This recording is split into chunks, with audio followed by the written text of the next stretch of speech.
Nightfall! I'm about to show you some of the most insane sports on the planet. Let's go.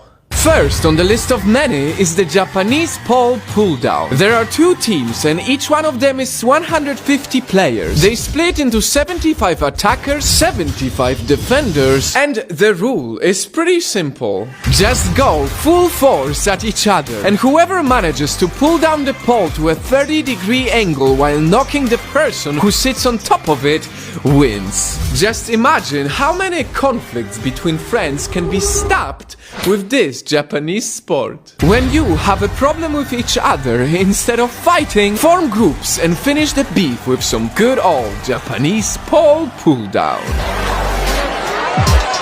This was intense, but you know what's even more intense? Playing with fire. This Indonesian fireball soccer is to welcome the month of Ramadan, and these are not special effects, this is a real game. Thousands of people gather to spectate this fiery sport. Think of a soccer, but more insane and at night. How do you even catch a ball that's on fire? I guess that's how. To burn the ball is made of coconut fiber, and legend has it, no one gets harmed while playing.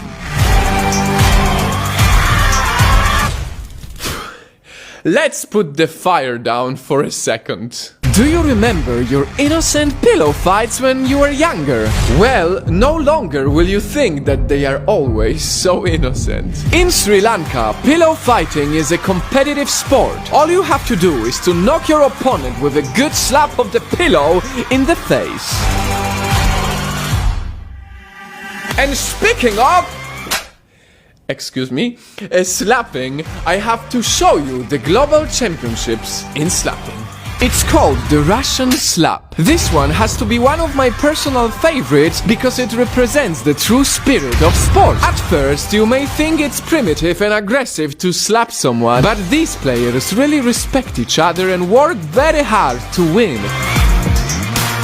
Another one is the English shin kicking. It's a combat sport where opponents win by knocking someone down with a solid kick. What do you think about some of these sports? Would you play them? Because the list can go on and on.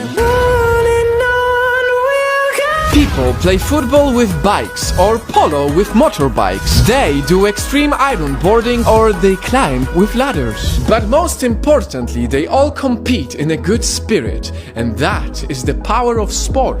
People need to know about as many sports as possible to have more choice, because sport makes people better. And as we are focused mostly on a few popular global sports, let's not forget to give a recognition to new ones and the awesome countries who create new disciplines. Because the more people know about these amazing sports, the more people will unite in playing them together.